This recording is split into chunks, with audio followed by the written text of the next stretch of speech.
Welcome back to the 2008 NASCAR Canadian Tire Series. Don Thompson Jr. the Home Hardware Chevrolet leads the Kodak 250 here on lap 46 as we get set for restart number 2.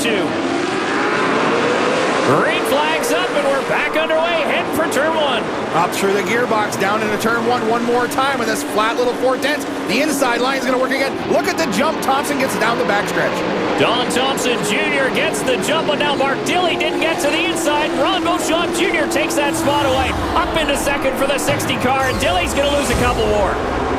DJ Kennington right there to keep that spot wide open and close. Kerry Mix, he's going to slide through as well. Jason Hathaway also stuck on that high lane as they try to get some traction.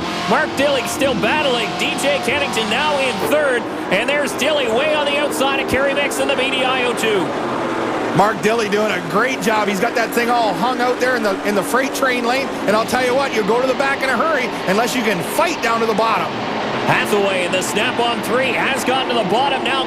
So does Mark Dilley. He gets down line. We're single file, at least through the top 10 as Hathaway with a little wiggle off of 4. Wow, all over this little 410. There's racing all the way back through the field.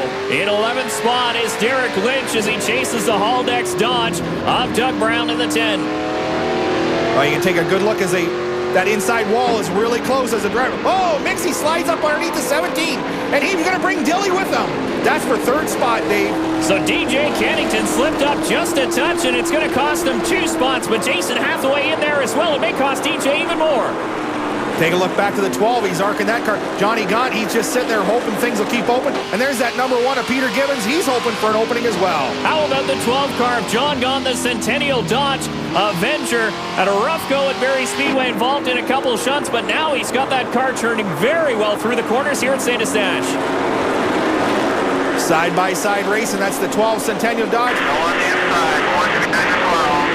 That's DJ Kennington's spotter telling him that the 1 is coming after the 12, and Todd standing by in the infield with the drivers out early. Alex Tagliani's team working on the car. Alex, boy, this is a disappointing way to have your night come to an end. Yeah, it's unfortunate, you know, for the team. I mean, we made some modification on the car. The car seemed to be going pretty good, and you know, guys that race one race, you know, a year, kind of like are doing some stupid on the track, and then we just lost a strap, and we need to replace it. So it's pretty disappointing. Well, disappointing for sure, but you know, you got to remember he last year was a one-race wonder, so he shouldn't be too tough on the other guys that have tried it here in Quebec. Absolutely. Another driver who is out is the 56 of Joey McComb, having trouble early on here in the Kodak 250 in Autodrome St. Eustache. There is your leader, Don Thompson Jr., and has been a leader since the drop of the green.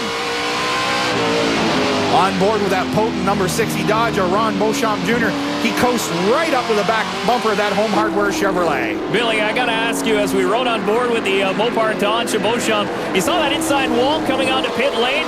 How much does that weigh on a driver's mind? They get right close to it. Well, the first few laps you're here, you're way away from it, and the real truth is, to be fast, you got to just skim that baby coming off of turn 4. A tight battle there for 5th spot. Jason Hathaway, John Gaunt, and Peter Gibbons all covered by a blanket. We look back to the 19 of Brad Graham. There is your points leader, the 22 of Scott Steckley. He continues his march from the tail. He's now sitting in 13th. Well, his cool composure is just using everybody up here tonight. He's just picking them off one at a time. And look up front, Ron Beauchamp Jr. down to the inside of the 4. This is exciting. He's on the preferred line. Up off the corner. Dodge against Chevrolet. Here we go. Drag race down the backstretch, side by side. Ron Beauchamp Jr. got the jump down the front chute. Now they're side by side as Thompson looks for a grip up in the high lane. But it's going to be Beauchamp picking up the 5 extra bonus points for leading that lap.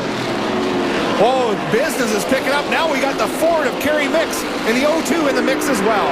So Don Thompson Jr. looks to get back to the inside, but I don't think he's going to be able to. The BDI Ford Fusion of Kerry Mix plugs that hole, but Thompson fighting hard on the outside. While you talk about parity and racing, there we got one of each up front. It's Dodge, Ford, and Chevrolet. But it's the Dodge that's opening a gap now. Ron Beauchamp Jr. about a car length back to Don Thompson Jr. Now he's going to be able to get down to that inside lane. Well, Donnie just persevered in that outside line, just was not yet willing to give up another spot to Kerry Mix. Drivers really start sweating when they get pushed out of lane. You can tell the urgency. They want to get down.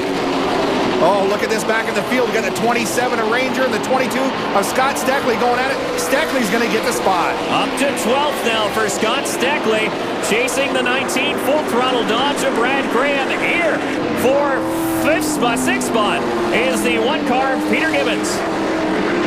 Peter Gibbons just being patient, sitting back there, watch all this action going on, and now he's starting to make his march to the front.